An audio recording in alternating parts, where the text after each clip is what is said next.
Hello my dear बच्चों, एक बार फिर से आपका स्वागत करते हैं अपने चैनल केमिस्ट्री चैम्बर में। बेटा, जैसा कि आपको बताए थे कि केमिस्ट्री क्लास टेंथ की बात करते हैं हम पहले। बेटा, क्लास टेंथ में केमिस्ट्री में 4 चैप्टर्स जो हैं वही आपको स्टडी करने हैं। अब 4 चैप्टर में आज फर्स्ट की बात करेंगे, chemical reaction and it's equation. तो इसमें सारी बातें कुछ नहीं करना है आपसे। इसमें क्या वेरी इंपॉर्टेंट जो कीवर्ड्स हैं उसको देखना है। तो बेटा, जैसे केमिकल रिएक्शन क्या होती है, केमिकल रिएक्शन कीवर्ड्स आप समझें कि जहां पर दो सब्सटेंस आपस में क्या करते हैं, रिएक्ट करते हैं और कोई नया सब्सटेंस फॉर्म करते हैं, उसे क्या कहते हैं, केमिकल रिएक्शन कहते हैं। तो कीवर्ड आपका क्या होगा कि ये यहाँ पर रिएक्टेंट्स हैं, दो रिएक्टेंट्स हैं R1 और R2, और क्या बनाता है, ये प्रोडक्ट बनाता है। तो ऐसे प्रोसेस को जहां पर दो या दो से ज्यादा सब्सटेंस आपस में रिएक्ट करें और फर्दर कोई नया क्या बनाते हैं, सब्सटेंस बनाते हैं जिसकी प्रॉपर्टी पहले से क्या होती है, डिफरेंट होती है। तो ऐसे प्रोसेस को क्या कहते हैं, केमिकल रिएक्शन। बेटा, ये क्या है, एक प्रोसेस है जिसमें कोई न्यू सब्सटेंस बनता है जिसकी प्रॉपर्टी क्या होती है, उसकी प्रॉपर्टी बेटा डिफरेंट होती है। किससे, जो आप स्टार्टिंग में लिए थे। रिएक्टेंट से इसकी प्रॉपर्टी क्या होती है, डिफरेंट होती है। तो एक बात आपको क्लियर हो गया कि केमिकल रिएक्शन क्या है और उसकी प्रॉपर्टी क्या होती है। अब इसमें दूसरी चीज देखेंगे बेटा कि केमिकल रिएक्शन जो हो रही है उसमें दो पोर्शन होंगे, एक होगा रिएक्टेंट और दूसरा होगा प्रोडक्ट। जो रिएक्शन को स्टार्ट करता है वो चीज क्या है, रिएक्टेंट है, और जो फाइनली जो ऑप्टेन होगा वो आपका क्या होगा, प्रोडक्ट। जैसे मान लीजिए एक एग्जांपल देखेंगे, C+O2 क्या बनेगा बेटा, CO2। C+O2 क्या बनता है, CO2 बनता है। अब यहाँ पर क्या है कि C और O2 ये क्या है, रिएक्टेंट है, और क्या बनेगा, प्रोडक्ट बनता है। तो यहाँ पर जो सब्सटेंस रिएक्ट करेगा वो रिएक्टेंट, और जो फाइनली ऑब्टेन होगा वो प्रोडक्ट होता है। तो ये आपको क्लियर हो गया कि केमिकल रिएक्शन क्या है। चलिए अब दूसरी बात करेंगे कि केमिकल इक्वेशन क्या है। तो केमिकल इक्वेशन में क्या समझेंगे, कीवर्ड समझेंगे कि जहां पर सिंबल या फिर फॉर्मूले के टर्म में आप उसको लिखें, किसी रिएक्शन को आप रिप्रेजेंट करें सिंबल या फिर फार्मूले के टर्म से, तो उसको आप लोग क्या बोलेंगे, इक्वेशन बोलेंगे। तो इक्वेशन मींस केमिकल रिएक्शन का रिप्रेजेंटेशन किसके फॉर्म में, सिंबल के फॉर्म में, वो क्या है आपका केमिकल इक्वेशन है। अब केमिकल इक्वेशन हो गई आपकी। तो केमिकल इक्वेशन के टाइप्स कौन कौन से होते हैं, तो दो टाइप के होता है, एक होता है बैलेंस केमिकल इक्वेशन, एक होता है अनबैलेंस केमिकल इक्वेशन। तो बेटा दो टाइप के होते हैं, एक होता है बैलेंस और दूसरा होता है अनबैलेंस। अब बैलेंस क्या होता है और अनबैलेंस क्या होता है। बेटा बैलेंस में क्या होता है कि जो आपके पास रिएक्टेंट या प्रोडक्ट हैं उसके जो नंबर हैं, number of atom of reactant और प्रोडक्ट में किसी भी एलिमेंट के वो क्या होते हैं, इक्वल होते हैं, उसको हम लोग बोलते हैं बैलेंस।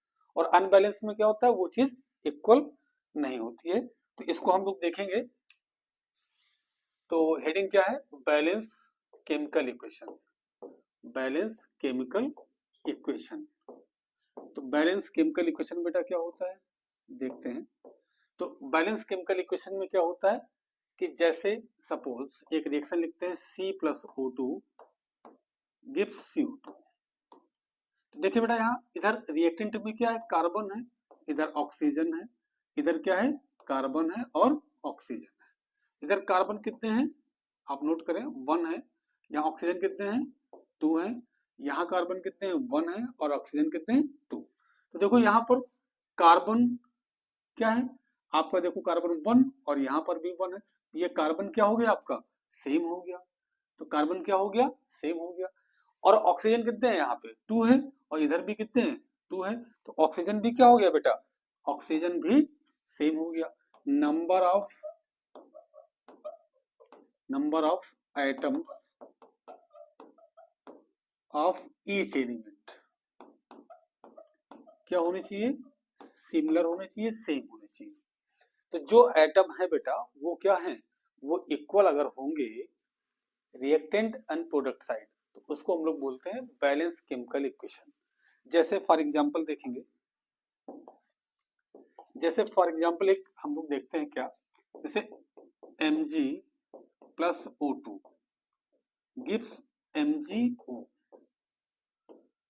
तो यहां पर देखिए बेटा कि Mg के पास कितने Mg हैं, 1 एटम है Mg के पास, O के पास कितने एटम हैं, 2 हैं, और इधर Mg कितने हैं, 1 है, ऑक्सीजन कितने हैं, 1 है। तो यहां देखें एक चीज कि ऑक्सीजन क्या है, बैलेंस नहीं है, इधर ऑक्सीजन 2 है और इस साइड ऑक्सीजन क्या है, 1। तो जब रिएक्टेंट साइड और product side number of atom same होंगे तो उसको बोलेंगे बैलेंस, और इस इक्वेशन को बोलेंगे अनबैलेंस, अनबैलेंस इक्वेशन। तो इस तरह आप ये देख सकते हैं कि कौन सी रिएक्शन बैलेंस है, नंबर ऑफ एटम देख लीजिए, रिएक्टेंट साइड और प्रोडक्ट साइड देख लीजिए कि वो सेम है कि नहीं। अगर सेम है तो बैलेंस्ड है, सेम नहीं है तो वो अनबैलेंस्ड है। अब अगर मान लीजिए पेपर में आपके आएगा, कैसे क्वेश्चन बनेंगे बेटा, कि जैसे आपसे पूछ लिया कि कोई रिएक्शन आपकी दी हुई है, जैसे CH4 plus O2 gives CO2 plus water. इसको आपको क्या करना है, इस रिएक्शन को आपको बैलेंस करना है, इस रिएक्शन को आपको क्या करना है, बैलेंस करना है। तो अब इसको आप बैलेंस करना है तो कैसे करेंगे, ठीक है बेटा। अब इसमें सबसे पहले आप कार्बन, इधर जितने भी एलिमेंट्स हैं उसको सेपरेटली आप नोट करें, और इधर जो एलिमेंट्स हैं उसको आप नोट कर लें। इधर कार्बन 1 है, ठीक है, समझ में आ रहा है आपको, कार्बन इधर 1 है तो आप इसके आगे मेंशन करें। हाइड्रोजन कितने हैं, इधर 4 है, इसके आगे मेंशन करें। ऑक्सीजन कितने हैं, 2 हैं, इसके आगे आप इसको मेंशन करें। इधर देखें कार्बन 1, ऑक्सीजन कितने हैं बेटा 3, और हाइड्रोजन क्या है इसमें 2 है। ये चीज आपको क्लियर हुई। आपको ये देखना है कि पहले आपके पास क्या है, तो पहले एलिमेंट आप देखेंगे। अब एलिमेंट में रिएक्टेंट साइड देखेंगे, कार्बन कितने हैं 1 है, हाइड्रोजन कितने हैं 4 हैं, ऑक्सीजन कितने हैं 2 हैं। प्रोडक्ट साइड देखेंगे आप, कार्बन कितने हैं 1 है, ऑक्सीजन कितने हैं 3 है, हाइड्रोजन कितने हैं 2 हैं। बात क्लियर हुई आपको। चलिए अब बेटा इसके बाद आपको देखना है कि आपको बैलेंस करना है। अब इधर कार्बन है, इधर कार्बन है, तो बेटा ये आपका बैलेंस है, कार्बन आपका क्या है, बैलेंस है। अब बात आती है हाइड्रोजन की, तो इस साइड हाइड्रोजन कितना है, प्रोडक्ट साइड देखेंगे और रिएक्टेंट साइड देखेंगे। तो रिएक्टेंट साइड कितना है बेटा 4, और प्रोडक्ट साइड कितना है बेटा 2। तो इट मीन्स कि इसको आपको 2 से क्या करना है, मल्टीप्लाई करना है। तो आप 2 यहाँ पर यूज कर लीजिए, ठीक है, 2 से आप मल्टीप्लाई कर देंगे। तो अब ऑक्सीजन के जो नंबर है वो बदल जाएगा, क्योंकि ऑक्सीजन यहाँ पर क्या हो गया 2 2 जा 4। आप इसको हटाइए, अब यहाँ पर मेंशन करिए 4। ऑक्सीजन कितना हो गया 4, यहाँ कितना है 2। तो अब इसको आप 2 से मल्टी करिए, अब 2 यहाँ पर भी यूज करिए। अब देखिए ये हो गया 4, ये भी हो गया 4, और ये 4 था, तो अब सब क्या हो गया, बैलेंस हो गया। तो रिएक्शन एक बार नोट कर लें, बैलेंस क्या होगी, CH4 plus 2O2 gives CO2 plus 2H2. This reaction is a balance chemical reaction. ये आपकी क्या हो गई, बैलेंस हो गई। तो आपको इस तरह रिएक्शन को बैलेंस करना आना चाहिए। तो आप प्रैक्टिस करिए, हो सकता है कि रिएक्शन आपको इक्वेशन न देकर स्टेटमेंट दे दे। जैसे एक एग्जांपल समझ लेते हैं, चलिए इसको क्लीन करते हैं। जैसे इसी को पूछ लेता कि when methane react with oxygen, आपको ऐसे देता, इसको आप नोट कर लीजिए, और बनता क्या मीथेन से बन जाता कार्बन डाइऑक्साइड, कार्बन डाइऑक्साइड, और प्लस क्या बन जाता, वाटर। ये आपके पास रिएक्शन हो गई स्टेटमेंट में। तो इसको सबसे पहले आपको करना क्या है, चलिए गौर करिए। देखिए मीथेन का आपको फार्मूला आना चाहिए। तो मीथेन का फार्मूला CH4, ऑक्सीजन का O2, कार्बन डाइऑक्साइड का CO2, वाटर का H2। तो ये आपकी इक्वेशन हो गई। अब उसके आगे आपको वही प्रोसेस आप फॉलो कर लीजिए, वैसे ही जैसे आपको बताया गया प्रोसीजर, वैसे ही उसी प्रोसेस से आप इसको बैलेंस कर सकते हैं। तो इस तरह आप रिएक्शन को बैलेंस कर लेंगे तो रिएक्शन आपकी बैलेंस हो जाएगी। तो आपको बेटा रिएक्शन बैलेंस करना आपको आना चाहिए। रिएक्शन बैलेंस की आप प्रैक्टिस करिए, अच्छे से प्रैक्टिस करिए। आपको जितना ज्यादा आप प्रैक्टिस करेंगे बैलेंस करने की, उतना ही आपको क्या होगा, उतने ही ज्यादा आपको प्रॉब्लम मिलेगी और उतना ही आपको क्लियर अंडरस्टैंडिंग होगी आपकी। तो यहां तक बात होती है क्लियर। अब इसके आगे, अब कोई रिएक्शन अगर हो रही है तो कैसे पहचानेंगे आप। तो देखो रिएक्शन को पहचानने के लिए आप कैसे आइडेंटिफाई करेंगे। पहला क्या होगा, चेंज इन कलर, कलर में चेंजिंग फर्स्ट। दूसरा क्या है, चेंज इन टेम्परेचर, टेम्परेचर में चेंजिंग, चेंज इन टेम्परेचर हो गया। थर्ड क्या है, चेंज इन स्टेट, स्टेट में चेंज हो गया। फोर क्या है, इवोल्यूशन ऑफ गैस। फिफ्थ क्या हो गया, formation of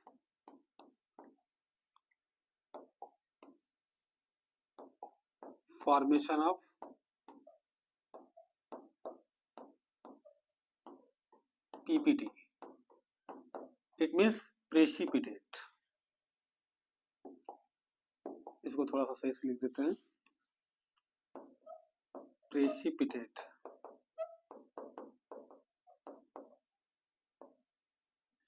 formation of precipitate.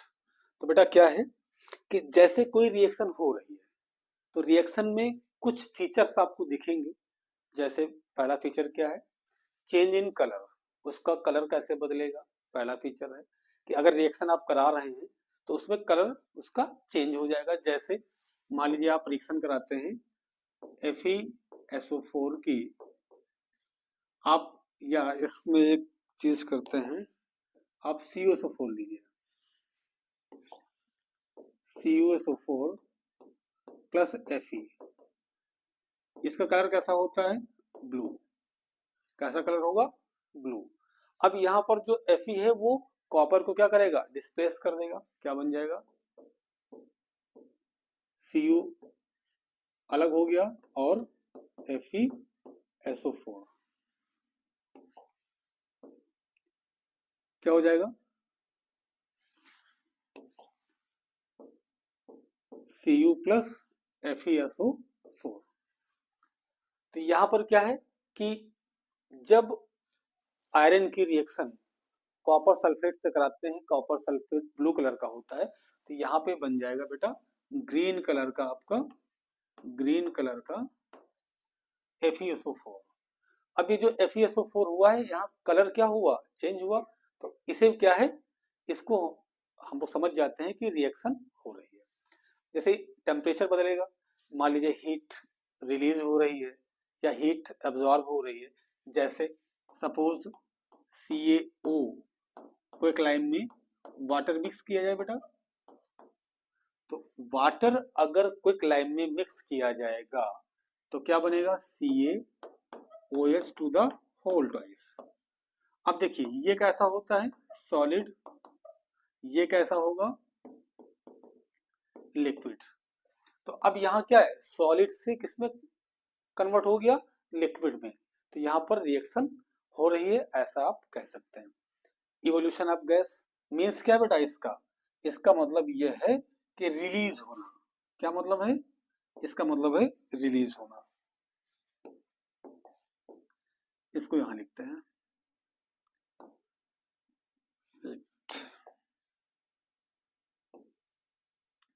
Evolution of gas, इसका मतलब होता है रिलीज होना। रिलीज होना, तो गैस का क्या होना? रिलीज होना। जैसे आप Zn लिए, आप इसमें रिएक्शन कराइए HCl से, तो क्या बन जाएगा? ZnCl2 plus H2। यहाँ हाइड्रोजन गैस क्या हो रही है? इसको बैलेंस कर लें। हाइड्रोजन गैस क्या हो रही है? रिलीज हो रही है।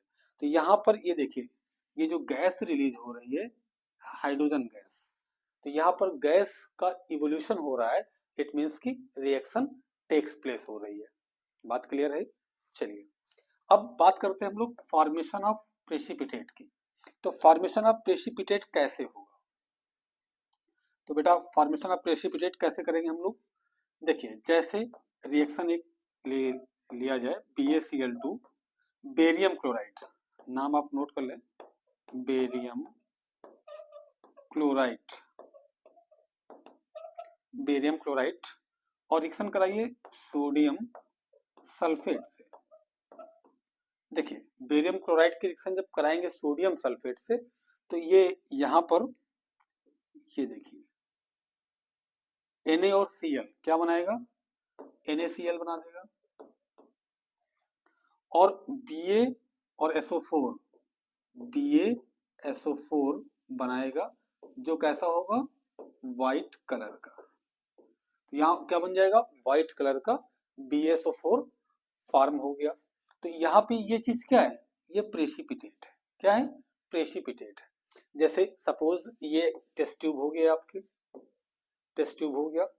अब यहाँ पर नीचे देखेंगे आप ऐसे व्हाइट कलर का, ये ऐसे कुछ नीचे क्या हो जाएगा? व्हाइट कलर का प्रेसिपिटेट फॉर्म हो जाएगा। तो इसे कहते हैं, ऐसी रिएक्शन को बोलेंगे जहां पर प्रेसिपिटेट बनता है, प्रेसिपिटेशन रिएक्शन। तो अगर रिएक्शन हो रही है तो उसका मतलब है कि ऐसे जो फीचर्स हैं, ये फीचर उसमें आपको मिल सकते हैं देखने को। तो आप ये फीचर देख के ये समझ जाएंगे कि रिएक्शन हो रही है। तो यहां तक बात आपको क्लियर हो गई। चलिए अब थोड़ा सा और आगे चलते हैं। आपको पूरा चैप्टर का क्विक रिवीजन आपको देना है, तो आज इस चैप्टर का आप पूरा अच्छे से रिवीजन कर लीजिए। जो आपको प्रॉब्लम हो आप कमेंट कीजिए। इसके बाद नेक्स्ट सेकेंड डे अगला क्लास देखेंगे एसिड बेस का। तो आज ये पूरा चैप्टर आपको अच्छे से क्लियर हो जाए। देखिए यहां तक बात आपको क्लियर हो गई। अब देखेंगे टाइप्स ऑफ रिएक्शन। तो टाइप्स ऑफ रिएक्शन क्या है? टाइप्स ऑफ रिएक्शन, कौन कौन सी रिएक्शंस होती हैं? तो बेटा पहली चीज तो आप समझें, बेटा कि रिएक्शंस के टाइप्स। तो पहला होता है combination reaction. Combination reaction, combination होता है, डिकम्पोजिशन होता है, डिकम्पोजिशन। थर्ड होगा डिस्प्लेसमेंट, डिस्प्लेसमेंट रिएक्शन। फोर्थ होगा double displacement reaction, double displacement reaction. और इसमें हम रेडॉक्स भी मेंशन कर देते हैं, तो रेडॉक्स को भी आपको समझना है, जिसमें क्या होगा? ऑक्सीडेशन और रिडक्शन। ऑक्सीडेशन क्या होता है और रिडक्शन क्या होता है, इस चीज को भी आप समझ लेंगे। तो कॉम्बिनेशन में क्या होता है, डिकम्पोजिशन में क्या होता है, डिस्प्लेसमेंट में क्या होता है, डबल डिस्प्लेसमेंट में क्या होता है, आप ये सारी बातें समझ लें। आपको कैसे याद करना है, मेन फैक्टर कि आपको लर्न कैसे करना है। भाई देखिए कोई मैजिक तो है नहीं, आपको एक कीवर्ड बनाना पड़ेगा जिससे आप किसी चीज को लर्न कर सकते हैं। तो लर्न करने का क्या प्रोसीजर हो सकता है? देखिए कॉम्बिनेशन में क्या है कि कंबाइन होगा, कोई चीज कंबाइन होगा और वन सिंगल सब्सटेंस बनेगा, वन सिंगल सब्सटेंस फॉर्म होगा। देखिए, जहां पर टू और मोर सब्सटेंस आपस में क्या होंगे, कंबाइन होंगे, आपस में मिक्स हो जाएंगे। तो वो जहां पर ऐसा होता है कि टू और मोर सब्सटेंस आपस में कंबाइन होता है और एक सिंगल सब्सटेंस बनाता है, तो ऐसी रिएक्शन को कॉम्बिनेशन बोलते हैं। क्या बोलते हैं? कॉम्बिनेशन। अब सिंगल, बस याद रखिए कि सिंगल सब्सटेंस का फॉर्मेशन होगा। बस सिंपल सी बात आप याद रखिए कि सिंगल सब्सटेंस का जिस रिएक्शन में कॉम्बिनेशन बोलेंगे, कब? जब सिंगल सब्सटेंस का फॉर्मेशन होगा। बस सिंगल सब्सटेंस, और कुछ नहीं याद करना। कीवर्ड्स क्या है? Single substance. डिकम्पोजिशन। डिकम्पोजिशन, अब इसमें क्या है बेटा कि इसमें मोर देन वन सब्सटेंस बनेगा। वन सब्सटेंस, इसमें क्या होता है बेटा कि वो ब्रेक डाउन होगा। क्या याद करना है आपको? ब्रेक डाउन, किसी चीज का ब्रेक होना, किसी चीज का ब्रेक होना। क्या होना? ब्रेक। जब कोई चीज ब्रेक होगी, जैसे ये कोई सामान ले लिए, इसको आप ब्रेक कर दिए तो ये दो टुकड़ों में बन गया, तो यहाँ पे क्या है? डिकम्पोजिशन। डिकम्पोजिशन मीन्स ब्रेक होना। बस एक कीवर्ड, ब्रेक होना, इसको आपको लर्न रखना है। कॉम्बिनेशन, कंबाइन होना, इसमें ब्रेक होना। कॉम्बिनेशन में सिंगल सब्सटेंस का फॉर्म होना, इसमें सिंगल से डबल ट्रिपल कुछ भी बन सकता है। ठीक है, तो ये हो गया आपका डिकम्पोजिशन। बात क्लियर? अब देखिए, कॉम्बिनेशन में एग्जांपल आप लिख सकते हैं C+O2 गिव्स CO2, ये आपका हो गया कॉम्बिनेशन। क्लियर? ये आपका हो गया कॉम्बिनेशन। अब देखिए, डिकम्पोजिशन में क्या हो सकता है कि PCl5 ये ब्रेक होगा, PCl3 प्लस Cl2। तो यहाँ पे क्या हो गया कि देखिए, ये सिंगल सब्सटेंस था, ये सिंगल सब्सटेंस था, और ये ब्रेक होके क्या बना दिया बेटा? दो सब्सटेंस बनाया, PCl3 और Cl2। तो ऐसी रिएक्शन को बोलेंगे डिकम्पोजिशन रिएक्शन। तो ये बेटा अपने आप तो होगा नहीं, अपने आप तो होगा नहीं। अब ये होगा कैसे? तो इसके लिए देखो बेटा, तीन फैक्टर रिस्पॉन्सिबल होते हैं। थ्री फैक्टर क्या होते हैं? रिस्पॉन्सिबल होते हैं। कौन कौन से फैक्टर हैं बेटा? समझेंगे। फर्स्ट फैक्टर है कि इलेक्ट्रिसिटी रिस्पॉन्सिबल है, इलेक्ट्रिसिटी, इलेक्ट्रिसिटी।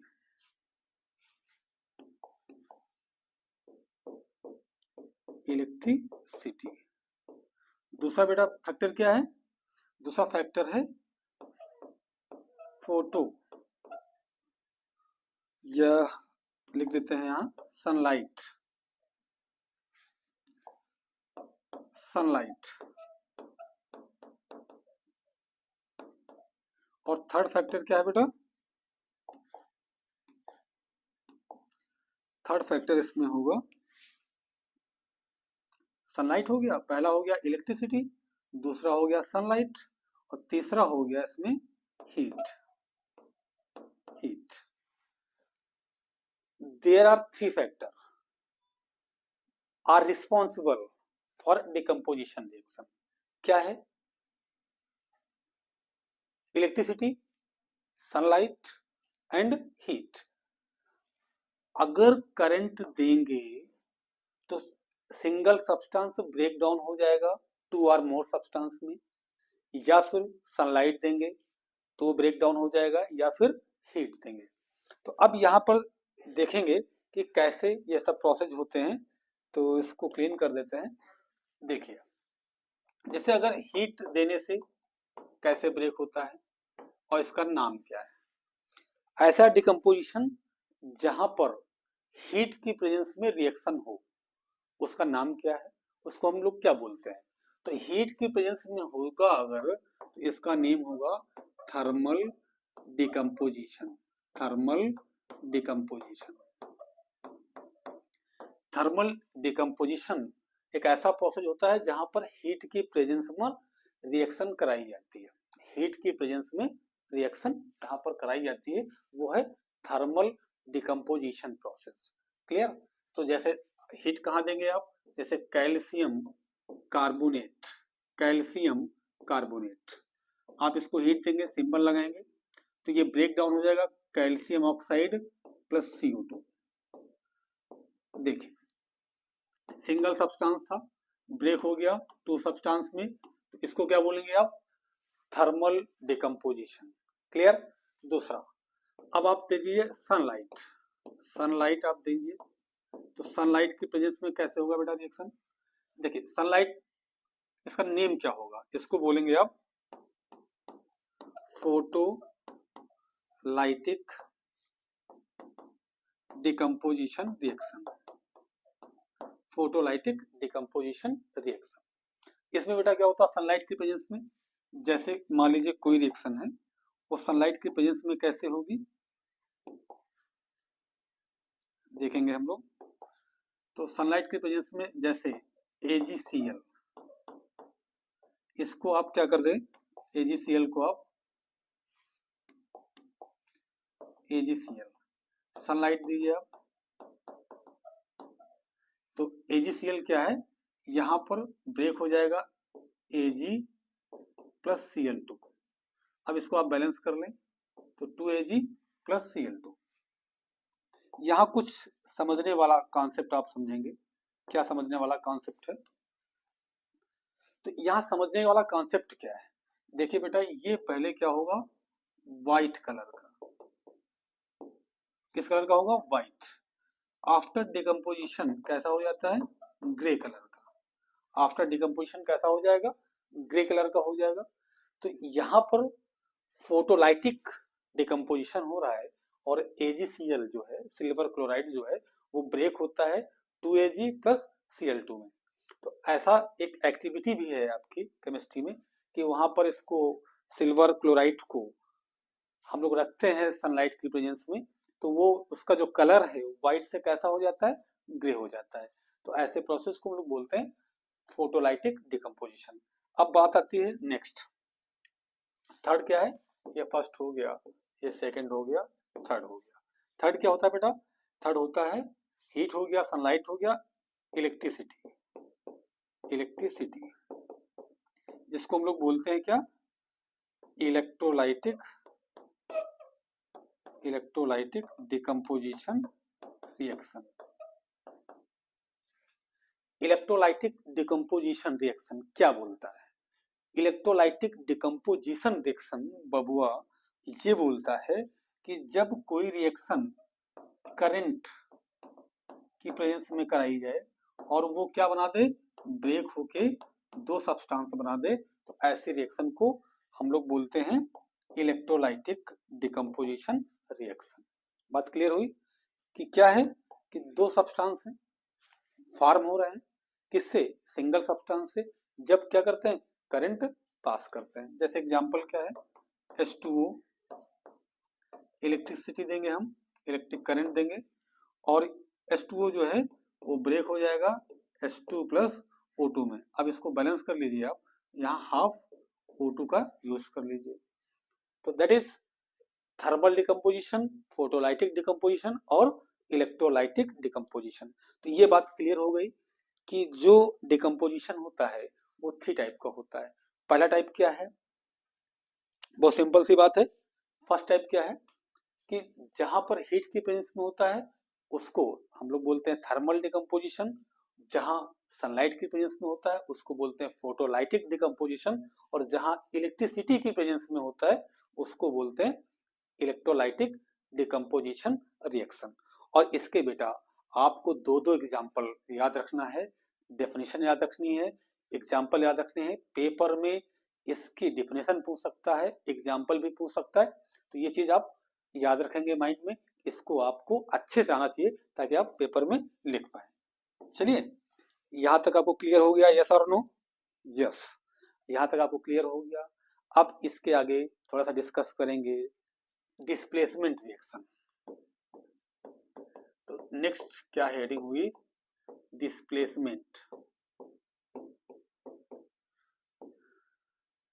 अब डिस्प्लेसमेंट में कीवर्ड क्या है, डिस्प्लेसमेंट में कीवर्ड क्या है, तो देखिए बेटा क्या है कि जैसे जो मोर रिएक्टिव एलिमेंट होता है, मोर रिएक्टिव एलिमेंट, ये क्या करता है, ये डिस्प्लेस करता है लेस रिएक्टिव एलिमेंट को, जो एलिमेंट लेस रिएक्टिव होता है उसको मोर रिएक्टिव एलिमेंट क्या करता है, डिस्प्लेस करता है। तो कैसे जानेंगे, कोई जादू है, जादू बना है, नहीं। कैसे जानेंगे कि कौन रिएक्टिव है, कौन मोर रिएक्टिव है, कौन लेस रिएक्टिव है, उसके लिए आपको वो सीरीज याद करनी पड़ेगी बेटा। कौन सी series, reactivity series of metal की रिएक्टिविटी सीरीज, उसको आपको लर्न करना पड़ेगा कि कौन ज्यादा रिएक्टिव होता है। जैसे किंग नाम कटप्पा, मांगे आलू, जानती फिर पब्लिक है,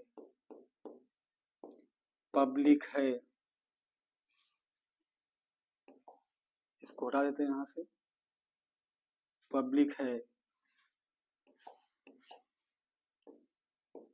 क्यों आगे आऊं। ये इतना सिंपल सा आपका है, इसको आप लर्न करेंगे। जब इसको आप लर्न कर लेंगे तो आगे समझने में आपको प्रॉब्लम नहीं होगी। क्या है, किंग नाम कटप्पा, मांगे आलू, जानती फिर, देखिए यहाँ फिर छूट गया, इसके बीच में फिर, पब्लिक है, क्यों आगे आऊं। तो ये एक सीरीज आप याद रखिए और इसी के थ्रू आप बता देंगे कि कौन ज्यादा रिएक्टिव है, कौन लेस रिएक्टिव है। तो जितने आप टॉप पे देखेंगे, टॉप से बॉटम की तरफ चलेंगे तो ऊपर सबसे ज्यादा दादा बैठा हुआ है, सबसे ज्यादा रिएक्टिव है, पुष्पा ऊपर है, ये सबसे ज्यादा रिएक्टिव है। जैसे जैसे नीचे आते जाएंगे रिएक्टिविटी क्या होगी, इंक्रीज या डिक्रीज, नीचे आने पर रिएक्टिविटी क्या होगी, डिक्रीज होगी। इस बात को याद रखेंगे कि पुष्पा ऊपर, रिएक्टिविटी उसकी क्या हो रही है, नीचे। जितने हैं वो सब क्या है, गड़बड़ हैं। सबसे टॉप पे पुष्पा बैठा है, सबसे टॉप पे कौन है, के है, वो क्या है, मोर रिएक्टिव है। तो जो मोर रिएक्टिव होगा वो लेस रिएक्टिव को उसके सॉल्ट से डिस्प्लेस करेगा। तो ये चीज क्या हो गया। अब एक एग्जांपल देख लेते हैं, जैसे CuSO4 एक सॉल्ट हो गया, ये CuSO4 एक सॉल्ट हो गया, क्या नाम इसका, copper sulphate, copper sulphate, copper sulphate,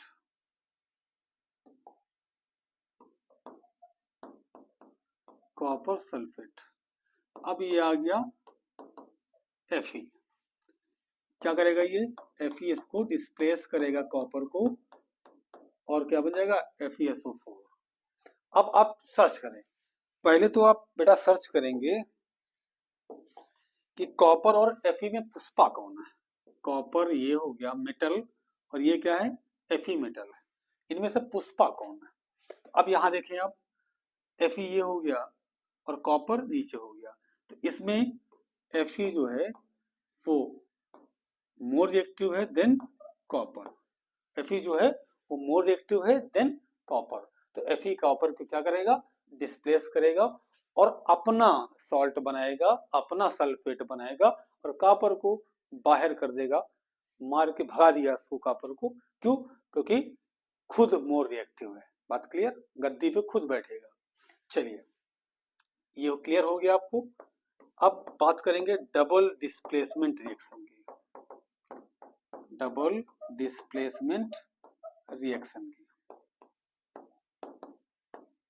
double displacement क्या होता है बेटा, double displacement reaction, clear, double displacement, जैसा कि नाम से क्लियर हो रहा है कि डिस्प्लेसमेंट तो हो रहा है लेकिन डबल हो रहा है, दो लोगों का डिस्प्लेसमेंट हो रहा है। कैसे, यहां पर देखें, यहां पर म्यूचुअल क्या होता है, एक्सचेंज होता है, म्यूचुअल एक्सचेंज होता है आयंस का, ठीक है।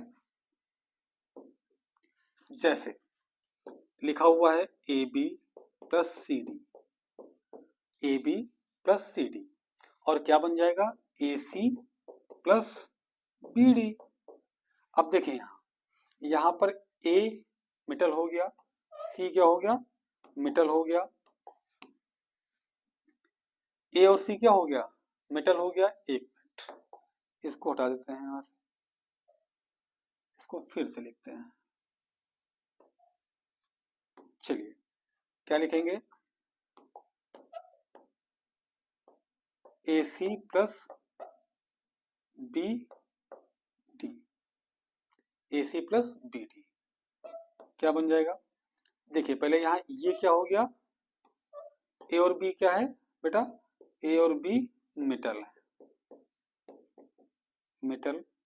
सी और डी क्या हो गया, ये आयंस है, क्या है आयन। तो अब यहाँ पर क्या हो जाएगा, बन जाएगा ए डी और बी सी। यहाँ पर आयंस क्या हो गए एक्सचेंज हो गए, आयंस क्या हो गए एक्सचेंज हो गए। तो यहाँ पर ऐसी रिएक्शन में प्रेसिपिटेट भी बनता है। जैसे एक रिएक्शन देख लें, BaCl2 प्लस Na2SO4 क्या बन जाएगा, BaSO4 प्लस NaCl। इसको बैलेंस कर लेते हैं, ये व्हाइट कलर का इनसॉल्युबल सब्सटेंस बनेगा। इनसॉल्युबल सब्सटेंस को ही हम लोग क्या बोलते हैं प्रेसिपिटेट। तो ये क्या बन गया प्रेसिपिटेट, आपका फॉर्म हो गया। तो यहाँ तक बात क्लियर हुई आपको कि प्रेसिपिटेट कैसे बनता है।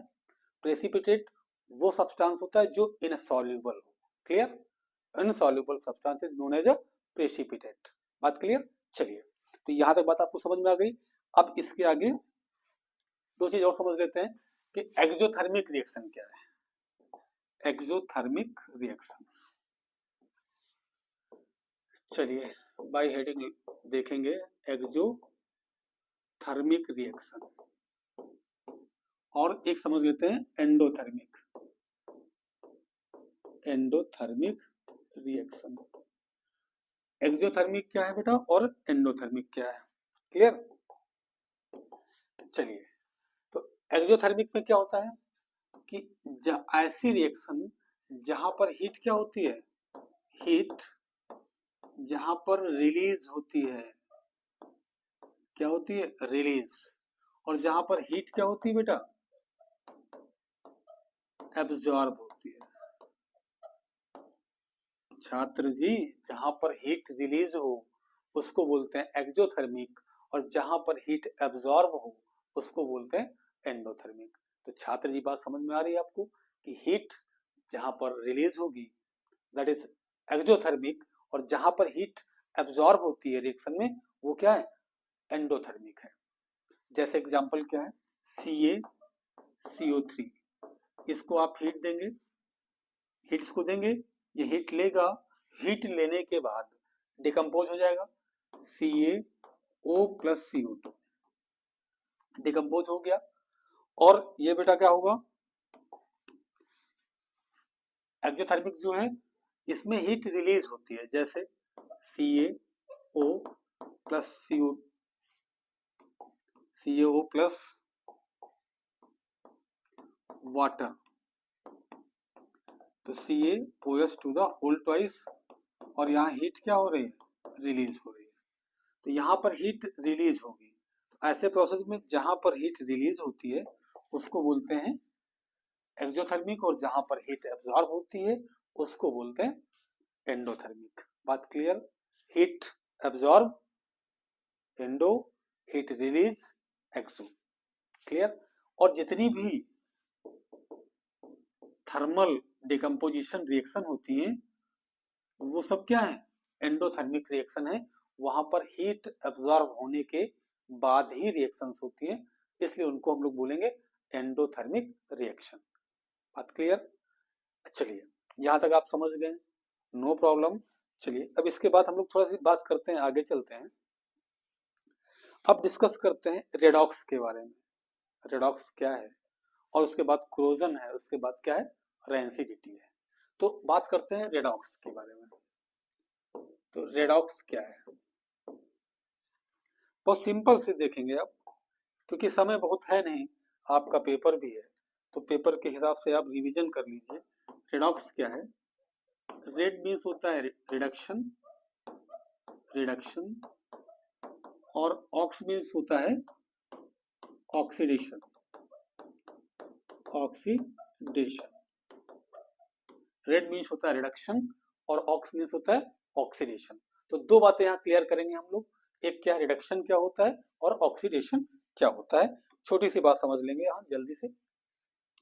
देखिए इसमें क्या होता है बेटा, इसमें क्या होता है रिडक्शन में, रिडक्शन जो है प्रोसेस, यहाँ पर हाइड्रोजन क्या होता है, हाइड्रोजन जो होगा वो रिलीज होगा, हाइड्रोजन, या हाइड्रोजन कह देते हैं कि हाइड्रोजन रिमूव होता है, हाइड्रोजन रिमूव होगा। एक मिनट, इसमें क्या होता है, हाइड्रोजन ऐड होता है, ऑक्सीजन क्या होता है, ऑक्सीजन रिमूव होगा, और क्या होता है इसमें, इलेक्ट्रॉन ऐड होते हैं।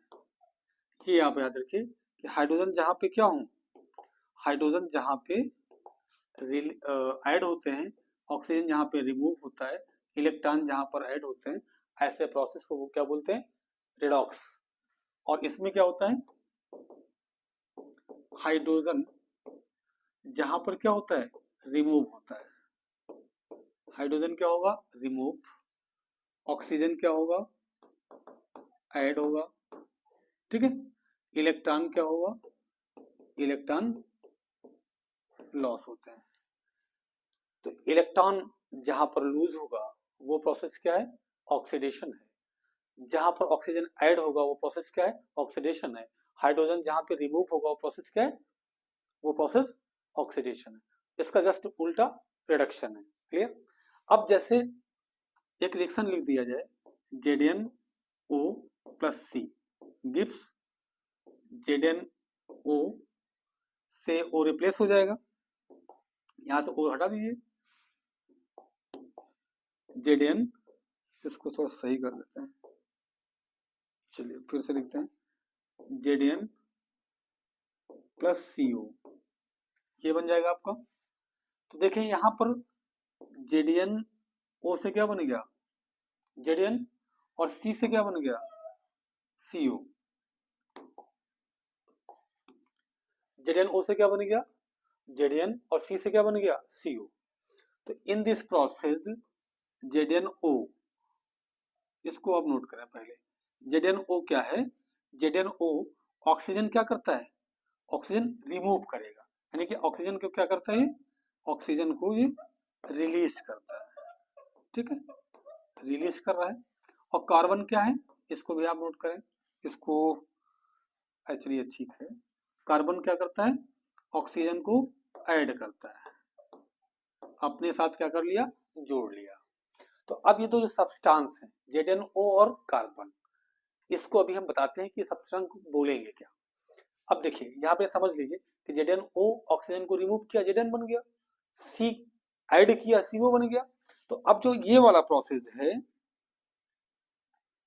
चलिए जो ये वाला प्रोसेस है ZnO से Zn, इसको क्या बोलेंगे, ऑक्सीजन रिमूव हो रहा है तो रिडक्शन है, क्या है बेटा, रिडक्शन।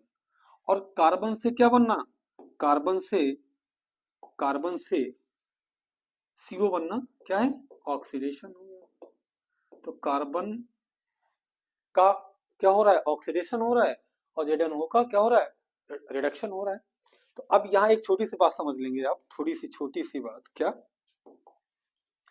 कि जो सब्सटेंस ऑक्सीडाइज होगा, ऑक्सीडाइज्ड होगा, उसको हम लोग क्या बोलेंगे, जो सब्सटेंस ऑक्सीडाइज हो रहा है, ठीक है, कौन हो रहा है ऑक्सीडाइज, कार्बन क्या हो रहा है, ऑक्सीडाइज हो रहा है, ठीक है। तो ये क्या है, रिड्यूसिंग एजेंट, क्या है, रिड्यूसिंग एजेंट, रिड्यूसिंग एजेंट। जो सब्सटेंस ऑक्सीडाइज होगा वो है रिड्यूसिंग एजेंट। कौन ऑक्सीडाइज हो रहा है भैया? इसमें कार्बन क्या है, इसका ऑक्सीडेशन हो रहा है, ऑक्सीडाइज हो रहा है, तो कार्बन क्या है, कार्बन है आपका रिड्यूसिंग एजेंट। इस बात को आप नोट करें, कार्बन क्या है, रिड्यूसिंग एजेंट। अब जेडीएन क्या हो रहा है, जेडीएन ओ से जेडीएन बनना है, तो जेडीएन ओ से जेडीएन का बनना। अब यहाँ पे जेडीएन ओ जो है वो आपका क्या हो रहा है, रिड्यूस हो रहा है। तो जो सब्सटेंस रिड्यूस होगा, यहाँ लिख देते हैं, सब्सटेंस जो रिड्यूस होगा, रिड्यूस होगा वो क्या है, ऑक्सीडाइजिंग एजेंट, ऑक्सीडाइजिंग एजेंट। तो यहाँ बेटा कौन रिड्यूस हो रहा है, जेडीएनओ। तो ये क्या है, जेडीएनओ क्या है, ये आपका है, ये हो गया रिड्यूसिंग एजेंट, ये हो गया ऑक्सीडाइजिंग एजेंट। तो जेडीएनओ क्या है, ऑक्सीडाइजिंग एजेंट। तो एक ऐसा प्रोसेस जहां पर देखिए, यहाँ पर ऑक्सीडेशन भी हो रहा है और रिडक्शन भी हो रहा है, तो ऐसे पूरे प्रोसेस को हम लोग क्या बोलेंगे, रिडॉक्स। क्या बोलते हैं बेटा, रिडॉक्स बोलते हैं। ऐसा पूरा प्रोसेस क्या है, रिडॉक्स। इस पूरे प्रोसेस को आप क्या बोलेंगे, रिडॉक्स बोलेंगे। ये पूरा प्रोसेस क्या है, रिडॉक्स। ठीक है, रिडॉक्स रिएक्शन मींस ऑक्सीडेशन और रिडक्शन साथ साथ। तो बात क्लियर यहां तक, आप समझ गए कि रिड्यूसिंग एजेंट कौन होता है, जो सब्सटेंस, जो सब्सटेंस क्या होता है, रिड्यूसिंग एजेंट कौन होता है, जो सब्सटेंस ऑक्सीडाइज हो। रिड्यूसिंग एजेंट जो सब्सटेंस ऑक्सीडाइज हो, और ऑक्सीडाइजिंग एजेंट कौन होता है, जो सब्सटेंस रिड्यूस हो। क्लियर, रिड्यूस क्या हो गया, ऑक्सीडाइजिंग एजेंट, और ऑक्सीडाइज होना रिड्यूसिंग एजेंट। इसको इस तरह आप समझ लीजिए। चलिए यहाँ लिख देते हैं, ए ये क्या हो रहा है, ऑक्सीडाइज हो रहा है, ऑक्सीडाइज्ड। ठीक, बी क्या हो रहा है, रिड्यूस, रिड्यूस्ड हो रहा है। तो अब यहां नोट करें, जो ऑक्सीडाइज होगा वो होगा रिड्यूसिंग एजेंट, और जो ऑक्सीडाइज होगा वो होगा, एक मिनट यहां थोड़ा सा गौर फिर से करते हैं। ए इसमें आप लिखिए सीधा रिड्यूस्ड, रिड्यूस्ड यहां लिखिए ऑक्सीडाइज्ड। जो रिड्यूस होगा वो क्या है, ऑक्सीडाइजिंग एजेंट, और जो ऑक्सीडाइज हो रहा है वो रिड्यूसिंग एजेंट। क्लियर बात, अब आप समझ गए कि जो सब्सटेंस रिड्यूस होगा वो ऑक्सीडाइजिंग एजेंट, और जो ऑक्सीडाइज होगा वो रिड्यूसिंग एजेंट। बात क्लियर है यहां तक। चलिए अब कुछ थोड़ा सा बचा है, उसको भी समझ लेते हैं। क्या, कोरोजन, कोरोजन क्या है, कोरोजन भी समझेंगे, और रेंसिडिटी, रेंसिडिटी इससे भी बेटा क्वेश्चन पूछता है, कोरोजन से और रेंसिडिटी से भी पेपर में आपको क्वेश्चन मिल सकते हैं कि कोरोजन क्या है और रेंसिडिटी क्या है। बात क्लियर। तो देखिए कोरोजन क्या है, जैसे आप बड़ी बड़ी कंपनियां देखे होंगे, उसमें आयरन लगा होता है, तो मेटल जब कांटेक्ट में आता है किसके, एयर के आ सकता है, वाटर के आ सकता है, ठीक, या कोई केमिकल हो, वाटर, केमिकल या फिर एयर के कांटेक्ट में अगर आ जाए, तो वो क्या होता है, धीरे धीरे उसका क्या होता है, डिस्ट्रॉय होने लगता है, डिसइंटीग्रेट होने लगता है। तो एयर, वाटर और केमिकल के कांटेक्ट में आने के बाद वो धीरे धीरे से क्या होता है, डिस्ट्रॉय होता है, डिसइंटीग्रेट होता है, ईटन अप होता है। तो ऐसे प्रोसेस को हम लोग बोलते हैं कोरोजन। बात क्लियर, जहां पर मेटल का डिसइंटीग्रेशन हो due to contact of air, water and chemicals is known as a corrosion. जैसे आयरन का आप जानते हैं कि आयरन जो है इसमें रस्ट लगता है। रस्ट क्या होता है बेटा, एक इसके ऊपर ब्राउन कलर आ जाएगा, ब्राउन कलर, और धीरे धीरे क्या करेगा, आयरन को वो वीक कर देगा, ठीक है। जो आयरन की जो स्ट्रेंथ थी वो उसको क्या करेगा, वो धीरे धीरे डिस्ट्रॉय कर देता है। तो Fe जो है वो ब्राउन कलर आता है और धीरे धीरे डिसइंटीग्रेट हो जाएगा। जैसे सिल्वर जब एयर के कांटेक्ट में आएगा तो सिल्वर के ऊपर क्या बन जाएगा, Ag2S की लेयर बन जाती है। किस कलर की लेयर होती है, ये लेयर होती है ब्लैक कलर की। उसके ऊपर ब्लैक कलर की लेयर बन जाती है जिससे वो धीरे धीरे डिसइंटीग्रेट होने लगता है। तो ऐसे प्रोसेस को हम लोग बोलते हैं कोरोजन। एग्जाम्पल आप दो लिख सकते हैं, आयरन का रस्टिंग और सिल्वर का Ag2S बनना, ब्लैक कलर होना, ठीक है। ये हो गया इसका एग्जाम्पल कोरोजन का।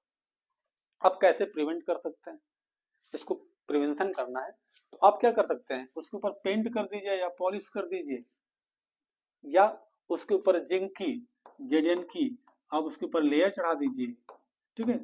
आप प्रिवेंट कर सकते हैं जेडीएन की लेयर चढ़ाकर, ठीक है, या इलेक्ट्रोप्लेटिंग कर कर, इलेक्ट्रोप्लेटिंग कोई लेस रिएक्टिव एलिमेंट उसके ऊपर क्या कर दीजिए, आप इलेक्ट्रोप्लेटिंग कर दीजिए उसके ऊपर, ठीक है। तो उससे क्या हो जाएगा कि कोरोजन थोड़ा सा स्लो हो जाएगा। क्लियर बात। या आप एलॉय बना दीजिए, एलॉय बनाने से भी कोरोजन क्या हो जाता है, लेस हो जाता है। आप एलॉय का फॉर्मेशन कर दीजिए। तो आई होप कि यहाँ तक बात आपको समझ में आ गई होगी। अब बात आती है रैंसिडिटी की। देखिए जैसे क्या है बेटा, फूड फूड अगर काफी समय से रखा हुआ है तो फूड में क्या होता है, दो चीजें होती हैं, एक होता है ऑयल और होता है फैट। फूड में क्या होता है, ऑयल और फैट होता है। तो फूड जो है काफी दिनों से रखा हुआ है तो ऑयल फैट जो होता है वो क्या होता है, ऑक्सीडाइज हो जाता है। फूड ऑक्सीडाइज हो जाएगा तो इसकी जो फूड की जो स्मेल है, स्मेल और टेस्ट, ये क्या हो जाता है, इसका स्मेल और टेस्ट काफी बैड हो जाएगा। स्मेल टेस्ट जो है इसका बदल जाता है, बैड हो जाता है। अब इसका टेस्ट आपको अच्छा नहीं लगेगा, ये बहुत दूर तक इसकी स्मेल आएगी। तो ऐसे प्रोसेस को बोलते हैं रैंसिडिटी बोलते हैं। क्लियर। ये प्रोसेस क्या हो गया आपका, रैंसिडिटी।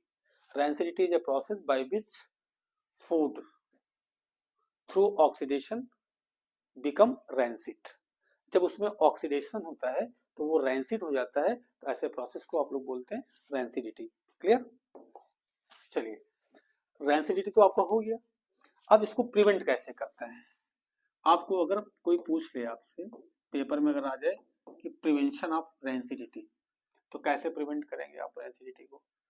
तो इसका क्या प्रिवेंशन है बेटा, देखिए आप उसमें यूज करिए एंटी ऑक्सीडेंट। एंटी ऑक्सीडेंट आप उसमें ऐसा कोई सब्सटेंस यूज कर लीजिए जो एंटीऑक्सीडेंट होता है, उसका जब यूज करेंगे तो वो क्या हो जाएगा, वो रैंसिड होने से बच जाएगा। कौन सा यूज कर सकते हैं, आप यूज कर सकते हैं BHT, या आप यूज कर सकते हैं BHA। BHT आप यूज कर सकते हैं या BHA। ब्यूटिलेटेड हाइड्रोक्सी टॉलुइन या ब्यूटिलेटेड हाइड्रोक्सी एनिसोल, दो सब्सटेंस का आप यूज कर सकते हैं। या फिर आप क्या करें, उसको एयर टाइट कंटेनर में उसको आप क्या कर दीजिए, रख दीजिए।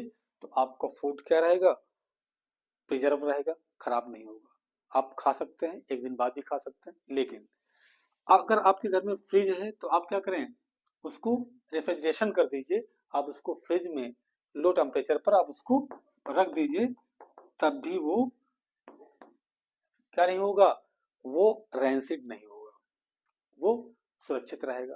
तो इस तरह आप रैंसिडिटी को आप देख सकते हैं कि रैंसिडिटी एक ऐसा प्रोसेस होता है जो फूड को स्पॉइल करता है। अब इसको कैसे प्रिवेंट करते हैं, सारे आप प्रोसेस देख लिए हैं। तो बेटा आई होप कि आपको कॉन्सेप्ट समझ में आया होगा, तो आप इसको रिवाइज करिए। अब अगली क्लास में आपका second chapter, third chapter, fourth chapter, सारे चैप्टर रिवाइज करा देंगे। उसके बाद क्वेश्चन आंसर भी कुछ करा देंगे जितना हमसे हो सकता है, क्योंकि हमारा सेटअप काफ़ी लेट हो गया है। और बच्चों को शेयर करें, सब्सक्राइब करें, लाइक करें, कमेंट करें, जो भी आप कर सकते हैं आप करें। और हमारे चैनल में अब बने रहें। अब मिलते हैं किसी नए और अच्छे चैप्टर के साथ। तब तक के लिए बाय बाय, अलविदा।